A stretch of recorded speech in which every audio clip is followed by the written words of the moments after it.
আমি শুধু এইটুকুই বলতে চাই যে তারেক রহমান যেটা বলে সেটা করে। বাংলাদেশ পৃথিবীর বুকে একটা উন্নয়নশীল জাতি হিসেবে প্রতিষ্ঠিত হয়েছিল এবং তারপরেই আজকে বাংলাদেশের অর্থনীতি যা কিছু টিকে আছে সব টিকে আছে শহীদ প্রেসিডেন্ট জিয়াউর রহমান যে কাজগুলো শুরু করে দিয়ে গেছিল। ম্যান পাওয়ার বলেন শহীদ প্রেসিডেন্ট জিয়াউর রহমান, গার্মেন্ট বলেন শহীদ প্রেসিডেন্ট জিয়াউর রহমান, এবং আমাদের যে আজকে এই দুইটাই হচ্ছে সবচেয়ে বড় বৈদেশিক মুদ্রা অর্জন করার জায়গা, সেটা উনি তৈরি করে দিয়ে গেছিলেন। উনি দেশটাকে গড়ে দিয়ে গেছিলেন, ফ্যাসিস্ট এসে সব ধ্বংস করে দিয়ে গেছে, কোনো সিস্টেম রেখে দিয়ে যায় নাই। আমরা যে মন্ত্রণালয়ে মন্ত্রিত্ব করি, এই 20 বছরের ভূত প্রত্যেকটা মন্ত্রণালয়ের মধ্যে বসে আছে, সেগুলোকে পার করে আমাদের চলতে হয়। কিছুদিন আগে আমাদের বিরোধী দলের নেতা মাননীয় সংসদ সদস্য উনি উদ্গ্রীব হয়ে গেছিলেন যে পেট্রোলের সমস্যা, বিদ্যুতের লোডশেডিং।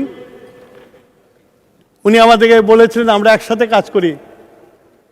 আমরা কমিটি করেছিলাম এবং আগামী রোববার দিন আমরা ওই কমিটি নিয়ে বসব। কিন্তু আল্লাহর রহমতে পেট্রোলের লাইন আর নাই, বিদ্যুতের লোডশেডিংও কমে গেছে। তা আমরা কাজ করছি, চেষ্টা করছি দেশটাকে উন্নতির দিকে নিয়ে যাওয়ার জন্য। আমি যে জায়গায় ছিলাম মাননীয় স্পিকার, আজকে যেমন আমাদের নেতা শহীদ প্রেসিডেন্ট জিয়াউর রহমান এই বাংলাদেশকে টাইম করে দিয়েছিল, আমরা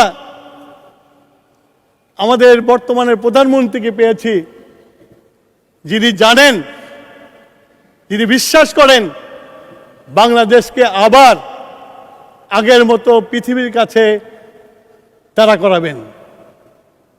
তার কাজ সেটা প্রমাণ করছে।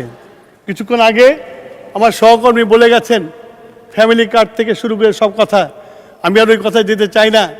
আমি শুধু এইটুকুই বলতে চাই যে তারেক রহমান যেটা বলে সেটা করে। তারেক রহমান সকালবেলা। মাননীয় মন্ত্রী, আপনি 2 মিনিটে শেষ করলে ভালো হয়, সাম আপ করেন। আমি মাননীয় স্পিকার, আমি বক্তব্য দীর্ঘায়িত করব না। আমি শুধু এইটুকুই বলতে চাই, আমরা একটা নতুন স্বপ্ন দেখি, একটা নতুন দেশ গড়ার স্বপ্ন দেখি তারেক রহমানের নেতৃত্বে। তারেক রহমান যেভাবে এগিয়ে যাচ্ছে, আমি বললাম আপনাকে যে আমরা তো এখন বৃদ্ধ, জিয়াউর রহমানকে দেখেছি কীভাবে দেশটাকে ঘুরিয়ে দিয়েছিল। তারেক রহমানও পারবে এই দেশটাকে ঘুরিয়ে দিতে। মাননীয় স্পিকার, এটাই আমাদের বিশ্বাস এবং তারেক রহমানের সাথে আমরা নিরলস পরিশ্রম করে এই দেশটাকে নতুন বাংলাদেশ বানাবো ইনশাআল্লাহ। মাননীয় স্পিকার, আপনাকে ধন্যবাদ।